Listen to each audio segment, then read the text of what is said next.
Have you ever noticed how we're constantly surrounded by noise, whether it's traffic, phone notifications, or endless conversations around us? It feels like silence has become a rare thing, almost uncomfortable for most people. But if we take a closer look, we'll see that it's in the quiet that we actually find our real voice. Silence isn't empty. It doesn't mean something's missing, it means something's present. When the world quiets down, God speaks. But are we willing to listen? The problem is, in the chaos of everyday life, we've gotten used to running from that encounter.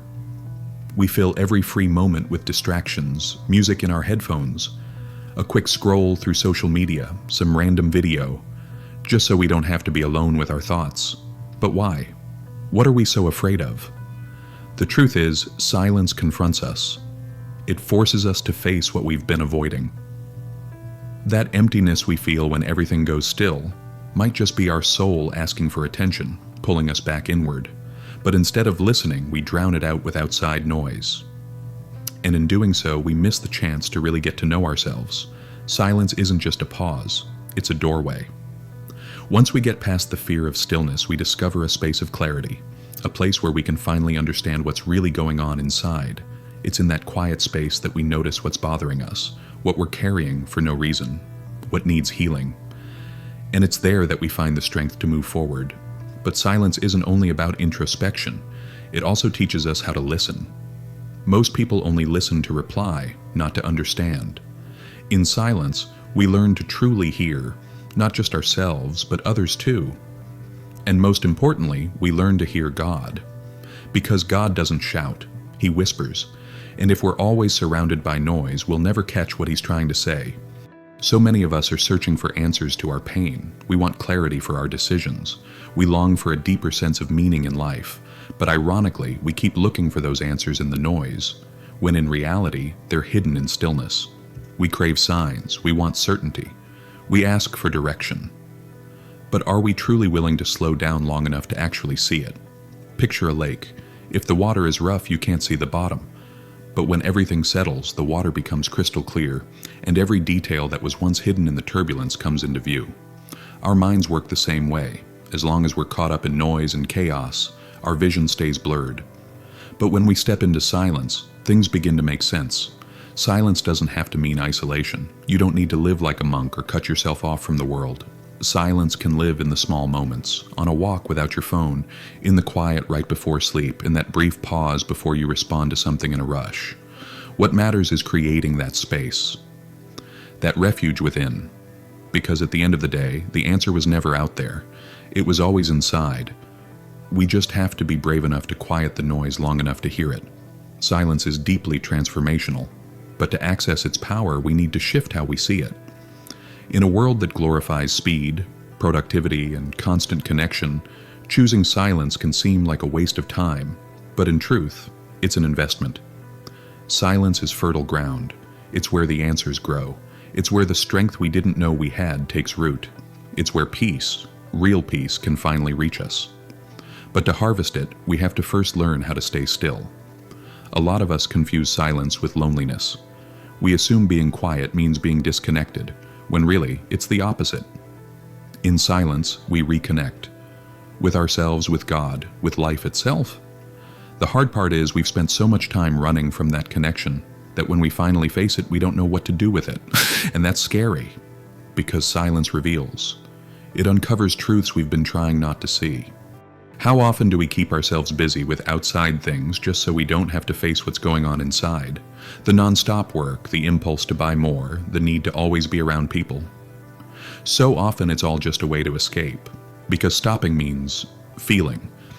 And feeling can be uncomfortable, but it can also be freeing. When we slow down, when we actually allow ourselves to be present, we realize that what we've been avoiding isn't always as scary as we thought. In fact, a lot of it can be worked through, if we're brave enough to face it. But that only happens when we create space to listen. And it's not just about outer silence, it's about inner silence. What's the point of being in a quiet room if your mind is spinning? If you're always worried about tomorrow, stuck on something from yesterday, or desperate for instant answers, it doesn't matter how peaceful the world around you seems. Inside, it's still chaos. And that's the real challenge: quieting the mind. Finding that place of stillness that isn't tied to your surroundings, but comes from an inner state of calm.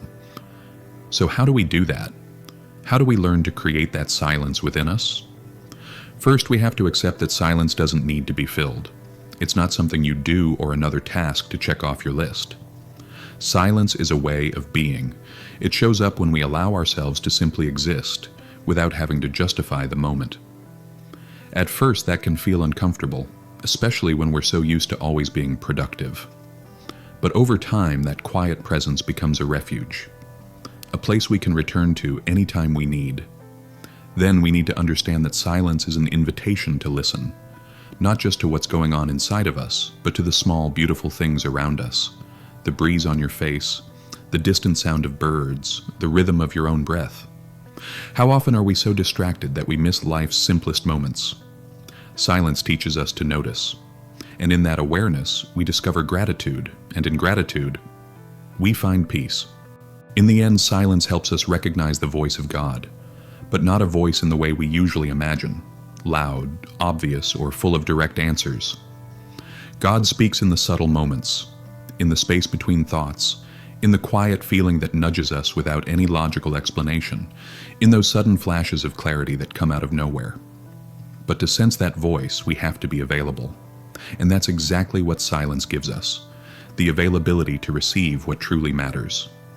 We live in a world where noise is constant, but real strength, true clarity, doesn't come from the chaos.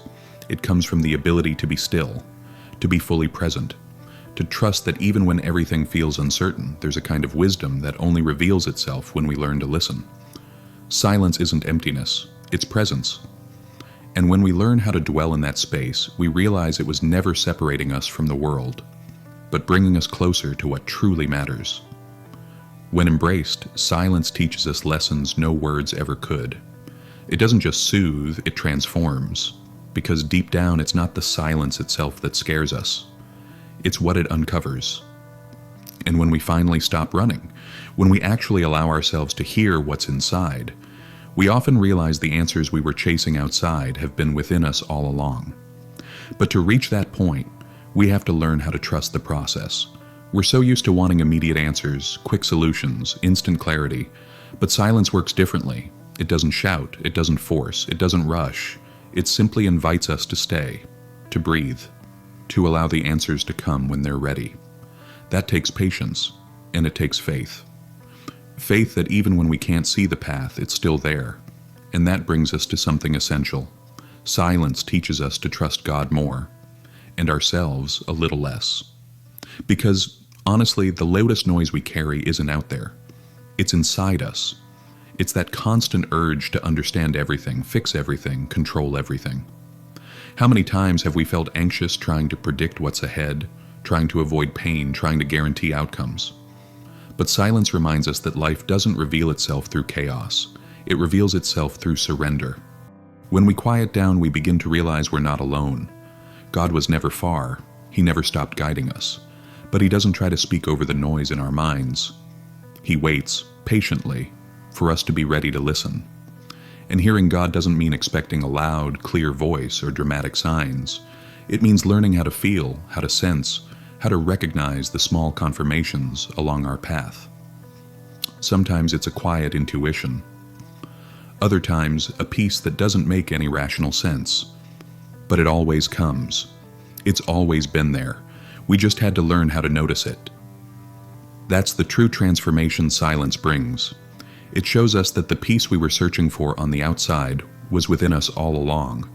We don't need more answers. We don't need more guarantees. What we truly need is to learn how to trust. And trust means letting go. It means understanding that some things are not ours to control, that not everything needs to be solved right now, and not everything has to make sense immediately. If silence teaches us anything, it's this: stop running. Stop trying to fix everything at once. Just be still. Just breathe. Let yourself feel. Because life doesn't unfold in the rush. It reveals itself in presence. And the more we learn to be present, the more we realize God has always been there, quietly waiting for us to slow down and truly listen. In the end, silence isn't about absence. It's about presence. And when we learn to live in it, we finally understand we were never truly alone. Warm hugs, and may God be with you